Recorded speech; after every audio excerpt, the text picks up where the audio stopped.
Nesse contexto de pandemia, as escolas têm se desdobrado para inovar e garantir a aprendizagem dos alunos.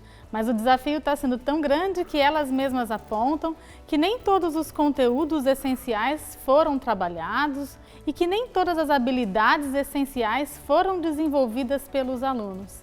Então, há ainda uma série de lacunas de aprendizagem que precisam ser sanadas e há outras habilidades que ainda precisam ser desenvolvidas. Para poder promover e recuperar a aprendizagem, eu vou trazer 4 passos essenciais. O primeiro passo é a seleção de habilidades principais, habilidades focais, essenciais. O que é de fato essencial do essencial que precisa ser trabalhado? Pensa bem, um aluno que fez em 2020 o 6º ano e que agora em 2021 está no 7º ano, o que é essencial de fato que ele tenha desenvolvido? Esse mapeamento é absolutamente necessário. Então a escola precisa se programar para poder fazer uma listagem de habilidades essenciais. Para isso é necessário ter alguns critérios. Um dos critérios possíveis é, por exemplo, a análise de pré-requisitos. Pensa comigo, o aluno precisa desenvolver a habilidade X lá do 6º ano. Para desenvolver essa habilidade, ele precisa mobilizar seu repertório científico, acadêmico, cultural, social. Esse repertório é dado pelo conteúdo. Aquele mesmo repertório, esse mesmo conteúdo é absolutamente necessário para que ele desenvolva uma outra habilidade que está lá no 7º ano. Se já era essencial para ele desenvolver uma habilidade no 6º ano e também é pré-requisito para ele desenvolver no 7º ano, temos aí uma habilidade focal, essencial, porque ela mobiliza conhecimentos que funcionam como pré-requisitos. Então o professor pode, por exemplo, com isso, colocar essa habilidade na sua listinha de prioridades. Uma outra maneira de poder fazer isso é trabalhar com conteúdos e habilidades relacionados. Eles não são exatamente pré-requisitos, mas eles potencializam a aprendizagem e o desenvolvimento daquela habilidade. Então, se isso acontece, também é necessário entrar nessa listinha de habilidades prioritárias e o professor vai criando o seu arranjo curricular. Aqui na Conexia, nós fizemos com o AZ+, um mapa de foco AZ+, em que indicamos esse mapeamento de habilidades essenciais e, mais do que isso, nós fizemos uma trilha de aprendizagem, indicando quais são as habilidades, em que conteúdo da série AZ+, que é a série cursada em 20, em que capítulo esse conteúdo está, e até qual capítulo da série cursada em 2021 ele precisa ser trabalhado porque funciona como pré-requisito. Isso facilita demais a gestão da escola e o desenvolvimento da autonomia do aluno. O segundo passo se refere à criação de instrumentos de avaliação diagnóstica. Uma vez selecionadas as habilidades essenciais, a segunda camada de priorização é dada pela avaliação diagnóstica. O professor vai então determinar um instrumentos de avaliação que possam mapear quais foram as habilidades desenvolvidas pelos alunos ou pelo aluno individualmente, quais apresentam lacunas de aprendizagem, para que ele possa priorizar então o que vai fazer a partir de então. Pensa que não precisa sair correndo e trabalhando todas as habilidades ao mesmo tempo? Porque se num primeiro momento houve uma priorização lá no mapa de foco e num segundo momento a avaliação mostra quais são as lacunas de aprendizagem, o professor pode atuar por meio das lacunas de aprendizagem. O projeto AZ+, também oferece um pacote digital de avaliações diagnósticas. Nesse caso, indicamos questões objetivas ou jogos gamificados para cada uma das habilidades listadas no mapa de foco. E o professor e a escola definem a janela ou mais de uma janela de aplicação para poder ter esse mapeamento, esse diagnóstico da classe, do aluno de modo personalizado.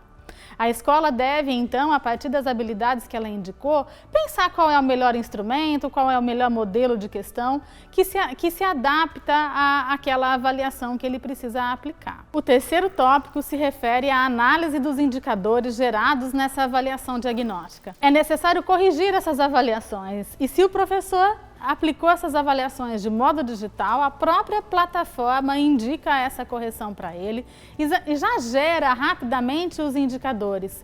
qual é a porcentagem de acerto, qual é o desempenho da turma, qual é o desempenho do aluno de modo personalizado, quais foram as habilidades que os alunos apresentaram melhor aproveitamento, quais são as principais lacunas de aprendizagem.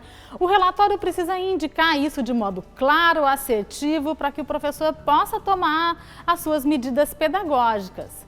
O nosso relatório do AZ+, por exemplo, vai além disso, porque ele, além de apresentar todos esses indicadores já citados, ele também apresenta o que possivelmente o aluno sabe, o que possivelmente o aluno não sabe, a partir das alternativas que ele tem assinalado. Então, ao assinalar o gabarito, há um significado, e ao assinalar cada um dos distratores, também há um significado. E essa é uma terceira camada de priorização que o professor pode usar. Então, se ele já teve num primeiro passo uma priorização da habilidade essencial, num segundo passo, quais são essas habilidades dentre as essenciais em que os alunos apresentam lacunas de aprendizagem, e o detalhamento do que em si do conteúdo ele precisa mobilizar para poder desenvolver aquela habilidade. Há então um planejamento de um arranjo curricular simplificado para o professor implementar na sua sala de aula e para a equipe gestora poder fazer o acompanhamento assertivo disso. O quarto passo se refere às intervenções pedagógicas. Uma vez mapeadas as lacunas de aprendizagem dos alunos e mapeado também o que ele sabe, o professor pode fazer todo um planejamento, um novo arranjo curricular para poder decidir quando ele vai trabalhar cada um dos conteúdos e quando e como ele vai desenvolver, então, aquelas habilidades que são essenciais. Por isso, nós sempre dissemos que não precisa sair correndo feito louco para trabalhar tudo ao mesmo tempo. Pode-se partir dessa priorização dada por todo o projeto, por todo um projeto de avaliação diagnóstica e de processo diagnóstico.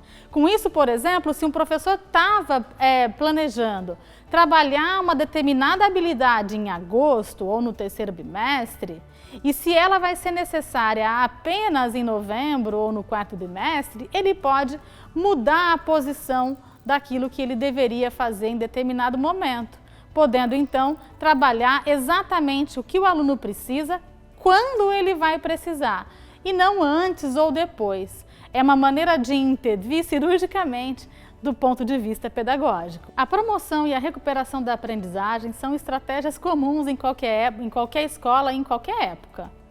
Mas neste contexto de pandemia, isso tem se tornado muito relevante. E a escola não precisa esperar as aulas presenciais retornarem. Nesse momento de ensino híbrido, ela já pode lançar mão de novas estratégias para poder fazer seu arranjo curricular, pensar como promover a aprendizagem usando as ferramentas digitais que ela tem disponíveis, tanto para promover a aprendizagem, quanto para fazer a avaliação da aprendizagem. Ela já pode fazer isso agora, desde que tenha todo um planejamento delineado, as habilidades essenciais mapeadas e todo o processo de avaliação diagnóstica construído. O projeto AZ+ usa ferramentas digitais, considera elementos do ensino híbrido, da aprendizagem de modo híbrido e simplifica o processo porque já apresenta um novo desenho avaliativo voltado para a promoção e recuperação das lacunas de aprendizagem. A escola pode, com isso, continuar comprometida com a aprendizagem dos alunos, passando inclusive segurança para os pais que podem confiar no processo, que é gradativo, mas que vai ocorrer. Gostou do conteúdo? Se inscreva no canal, deixe seu like e acompanhe as novidades pedagógicas que sempre estão por aqui.